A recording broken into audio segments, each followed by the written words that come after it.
राष्ट्रपति जेलेंस्की से बातचीत के बाद राष्ट्रपति ट्रंप ने की राष्ट्रपति पुतिन से फोन पर बात। त्रिपक्षीय बैठक पर सहमति की जानकारी दी, सोशल मीडिया पर शेयर किया। राष्ट्रपति पुतिन ने लिखा, त्रिपक्षीय बैठक की तैयारी हो गई है शुरू। पुतिन और जेलेंस्की आपस में बात करके बैठक की जगह तय करेंगे।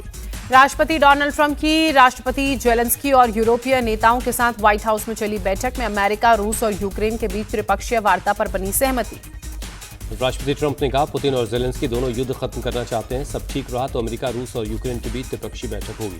राष्ट्रपति जेलेंस्की ने कहा, वो राष्ट्रपति पुतिन के साथ बातचीत के लिए तैयार हैं। कहा, यूक्रेनी लोग युद्ध को कूटनीतिक तरीके से समाप्त करने की ट्रंप की योजना का समर्थन करते हैं। जेलेंस्की ने ट्रंप के साथ मुलाकात को बताया सबसे अच्छी और सकारात्मक बातचीत। कहा, यूक्रेन को दी जाने वाली सुरक्षा गारंटी पर गंभीर चर्चा हुई। राष्ट्रपति जेलेंस्की ने वार्ता के बाद बड़ा बयान दिया। कहा, युद्ध खत्म होने और शांति बहाली के बाद यूक्रेन में चुनाव के लिए तैयार। मार्शल लॉ की वजह से अभी तक नहीं करा सकते हैं चुनाव।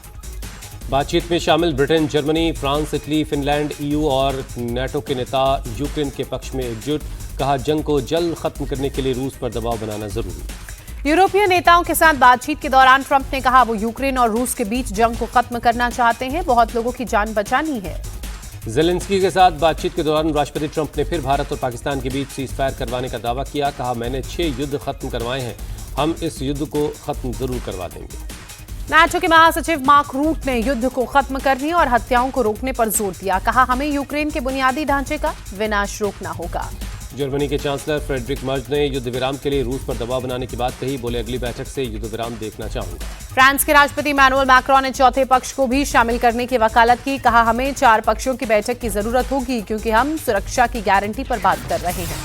इस बैठक में ब्रिटेन के प्रधानमंत्री कीयर स्टारमर ने कहा, सिर्फ यूक्रेन की सुरक्षा पर बात नहीं करनी चाहिए बल्कि यूरोप और यूनाइटेड किंगडम की सुरक्षा पर भी बात होनी चाहिए। व्हाइट हाउस में इस बार राष्ट्रपति जेलेंस्की का बदला आउटफिट सामने आया। हमेशा टी शर्ट में रहने वाले जेलेंस्की ब्लैक शर्ट और कोट में नजर आए। रूस के राष्ट्रपति पुतिन ने पीएम मोदी से फोन पर बात की। अलास्का में ट्रंप से हुई मुलाकात पर जानकारी दी। भारत ने संघर्ष के शांतिपूर्ण खात्मे पर जोर दिया। भारत और रूस का रणनीतिक साझेदारी मजबूत करने पर फोकस। मोदी और पुतिन ने जताई प्रतिबद्धता।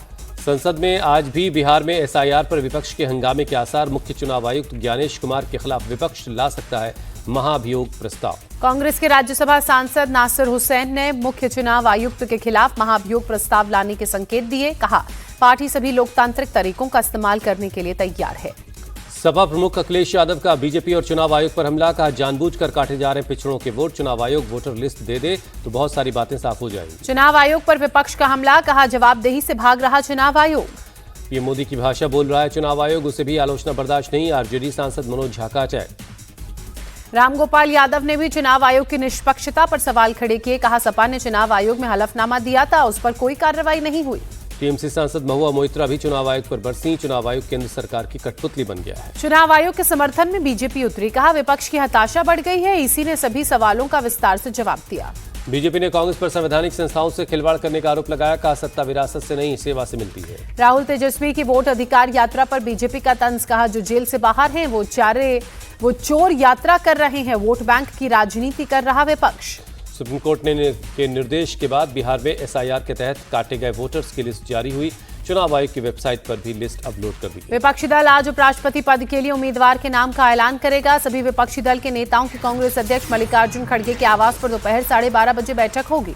20 अगस्त को नामांकन दाखिल करेंगे एनडीए के उपराष्ट्रपति उम्मीदवार सीपी राधाकृष्णन। नॉमिनेशन के वक्त पीएम मोदी मौजूद रहेंगे। दिल्ली पहुंचते ही पीएम मोदी से मिले सीपी राधाकृष्णन। शाम को एनडीए नेताओं से की मुलाकात।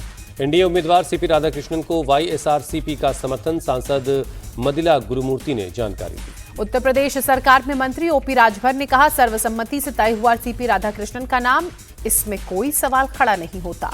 बिहार में राहुल गांधी की वोट अधिकार यात्रा का आज तीसरा दिन है। गया से आज नवादा पहुंचेगी यात्रा। राहुल गांधी के साथ तेजस्वी भी मौजूद रहेंगे। राहुल गांधी ने गया के दूसरे दिन गया जी में वोट चोरी के मुद्दे पर चुनाव आयोग पर जोरदार हमला किया। कहा, चुनाव आयोग की खुद चोरी पकड़ी गई और मुझे हलफनामा दाखिल करने को कह रहे हैं।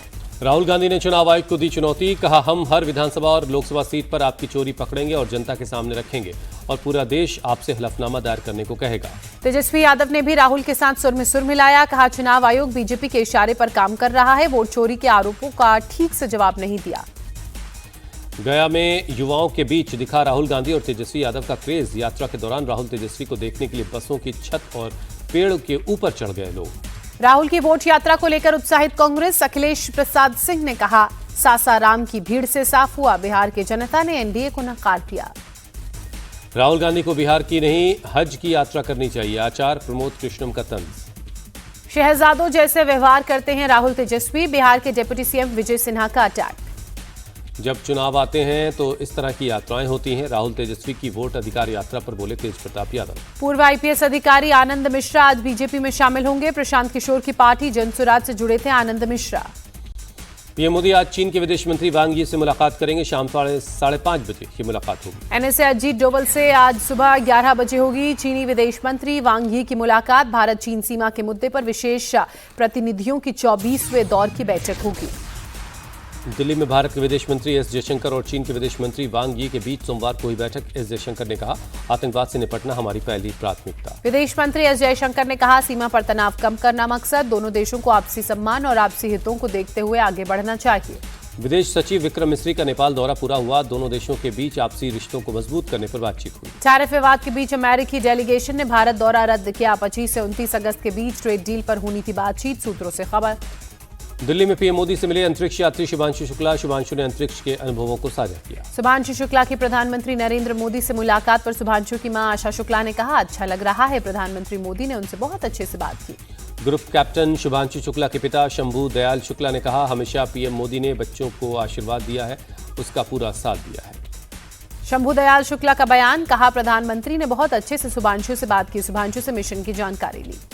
लोकसभा में शुभांशु शुक्ला की अंतरिक्ष यात्रा पर विशेष चर्चा। विपक्ष के हंगामे पर राजनाथ सिंह ने जताई नाराजगी, इस व्यवहार को बताया दुर्भाग्यपूर्ण। विपक्ष के हंगामे पर जितेंद्र सिंह भी भड़के, कहा विपक्ष को अंतरिक्ष यात्रा से भी नाराजगी, असल में विपक्ष खुद से ही नाराज। केंद्रीय संसदीय मंत्री किरण रिजिजू की विपक्ष से अपील, कल शुभांशु शुक्ला के अंतरिक्ष मिशन पर चर्चा में शामिल हों। नेक्स्ट जनरेशन के डेवलपमेंट पर केंद्र का फोकस। दिल्ली में पीएम मोदी ने कॉमर्स एक्सपर्ट के साथ नई योजनाओं पर बात की। टीएमसी के 15 सांसदों ने केंद्रीय मंत्री सीआर पाटिल से मुलाकात की। जल जीवन मिशन के तहत बकाया 2525 करोड़ की राशि रिलीज करने की मांग की। दिल्ली में आज से आरएसएस के आर्थिक समूहों की 2 दिवसीय बैठक। स्वदेशी जागरण मंच, भारतीय मजदूर संघ, लघु उद्योग भारती और भारतीय किसान संघ जैसे संगठनों के प्रतिनिधि बैठक में होंगे शामिल। मैनपुरी में पुलिस मुठभेड़ में घायल हुआ बदमाश, जवाबी कार्रवाई में पैर में गोली लगी। घायल बदमाश को इलाज के लिए अस्पताल में कराया गया भर्ती, पुलिस मामले की जांच में जुटी। दिल्ली के बुराड़ी में सड़क का एक हिस्सा धंसने से कार गड्ढे में गिरी। हादसे में किसी तरह की जनहानि नहीं। मौके पर क्रेन की मदद से कार को गड्ढे से बाहर निकाला गया। सीवर लाइन का काम पूरा होने के बाद हादसा हुआ। प्रशासन ने जल्द सड़क को ठीक करने का भरोसा दिया। घटना से इलाके के लोगों में नाराजगी है। यूपी के संभल के सैदपुर जसकोली गांव में तेंदुआ फिर नजर आया। गांव वालों में दहशत का माहौल, खेतों पर लाठी डंडों के साथ टोली में जा रहे हैं लोग। गांव वालों के मुताबिक कई दिनों से दिखाई दे रहा तेंदुआ। वन विभाग की टीम तेंदुए को पकड़ने में लगी है। फिलहाल अभी तक पकड़ में नहीं आया तेंदुआ। हैदराबाद के कुकटपल्ली में एक नाबालिग बच्ची की हत्या। घर में अकेली थी बच्ची, माता पिता ड्यूटी पर थे। तेलंगाना के सुल्तानाबाद में एक बच्ची कार में लॉक हो गई। बच्ची को गाड़ी अनलॉक करने का वीडियो दिखाया गया। बच्ची ने स्टेप्स फॉलो करके गाड़ी को अनलॉक कर लिया। अलवर के किशनगढ़ में ड्रम से शव मिलने का मामला। पुलिस ने मृतक की पत्नी और मकान मालिक के बेटे को हिरासत में लिया। झुंझुनू में मारपीट और तोड़फोड़ के मामले में कार्रवाई। पुलिस ने 9वें आरोपी को भी धर दबोचा। जयपुर के बिंदायका थाना इलाके में पेट्रोल पंप पर लूट। 48,000 रुपए लूट कर बदमाश फरार हुए। कर्मचारियों पर गाड़ी चढ़ाने की भी कोशिश की। राजस्थान के नीम राणा में पुलिस को चकमा देकर कैंपर गाड़ी से भागा आरोपी। एक महिला और एक बच्ची को मारी टक्कर। नॉर्थ 24 परगना में हाई स्कूल के सामने विस्फोट हुआ। हादसे में सच्चिदानंद मिश्रा नाम के शख्स की मौत। गाजियाबाद पुलिस के कांस्टेबल सुहेल खान को किया गया लाइन हाजिर। मंदिर में खड़े होकर ली थी सेल्फी। आपत्तिजनक टिप्पणी के साथ लगाया था व्हाट्सएप स्टेटस। ग्रेटर नोएडा के अल्फा 2 में जबरदस्त हंगामा। नशे में धुत छात्रों ने सिगरेट के लिए दुकानदार को पीटा, पत्थरबाजी भी की। गोरखपुर के ठठौली गांव में मुश्ताक अहमद की डेड बॉडी मिली। गांव वालों ने चोर समझकर बुरी तरह से पीटा था। इस मामले में 6 लोग गिरफ्तार। यूपी के गाजियाबाद में पिक-1 वैन में एक युवक को टक्कर मारी। मौके पर ही मौत हो गई। 2 युवक बाल बाल बचे। बिहार के बगहा में किसानों पर पुलिस का लाठीचार्ज। यूरिया खाद के लिए लाइन में लगे थे किसान। धक्का मुक्की के बाद पुलिस ने कार्रवाई की। बिहार के मुंगेर में लोगों ने कार से शराब लूटी। भीड़ को चकमा देकर गाड़ी छोड़कर तस्कर भागे। नागपुर पुलिस ने एआई की मदद से गोंडा से ट्रक ड्राइवर को पकड़ा। बाइक सवार को टक्कर मारने के बाद फरार हो गया ड्राइवर। हरियाणा के पानीपत में राधा कृष्ण बनकर बाल काटने पर बवाल, हिंदू संगठनों ने सलून के खिलाफ प्रोटेस्ट किया। राजस्थान के टोंक में एमसीएच अस्पताल में हिजाब पर विवाद, सीनियर डॉक्टर ने इंटर्न को काम करने से रोका। सीनियर डॉक्टर बिंदु गुप्ता ने कहा, मैंने छात्रा को सिर्फ फेस से कपड़ा हटाने को कहा था। दिल्ली में आज भारी बारिश की आशंका है। मौसम विभाग ने दिल्ली एनसीआर में आंधी के साथ बारिश को लेकर अलर्ट जारी किया है। दिल्ली में गहराया बाढ़ का खतरा, हथनी कुंड बैराज के खोले गए सभी 18 गेट। दिल्ली में यमुना का जलस्तर खतरे के निशान को पार कर आज 206 मीटर तक पहुंच सकता है। दिल्ली की सीएम रेखा गुप्ता ने आईटीओ छठ घाट का दौरा किया, यमुना नदी में वाटर लेवल को देखा, बाढ़ के संभावित खतरे पर अधिकारियों से बातचीत की।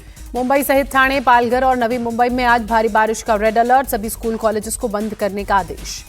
पुणे के कई हिस्सों में पिछले 24 घंटे से हो रही बारिश, अगले 48 घंटे में और तेज बारिश हो सकती है। मुंबई में कल हुई बारिश से कुर्ला पूर्व के कुरैश नगर में पानी भरा, कई जगहों पर सड़कें पानी में डूबी। जलभराव की वजह से लोगों को मुश्किलों का सामना करना पड़ रहा है, गाड़ियों की रफ्तार पर भी ब्रेक लग गई है। मथुरा में खतरे के निशान की तरफ बढ़ रहा यमुना का जलस्तर, नदी के किनारे मंदिरों में घुसा पानी। प्रशासन की तरफ से लोगों को अलर्ट कर दिया गया है, नदी से दूर रहने की अपील की जा रही है। जम्मू कश्मीर के अनंतनाग में तेज बारिश से नदी नाले उफनाए, प्रशासन ने लोगों को सतर्क रहने की सलाह दी। नदी के किनारे रहने वाले लोगों को अलर्ट कर दिया गया है, पूरे हालात पर प्रशासन की नजर है। गुवाहाटी में कई इलाकों में तेज बारिश, आज आम जनजीवन प्रभावित। बारिश और जलभराव की वजह से सड़क यातायात प्रभावित हुआ है, लोगों को आने जाने में हो रही है दिक्कत। एशिया कप के लिए टीम इंडिया का आज हो सकता है ऐलान, यशस्वी जायसवाल को मिल सकता है टीम में मौका।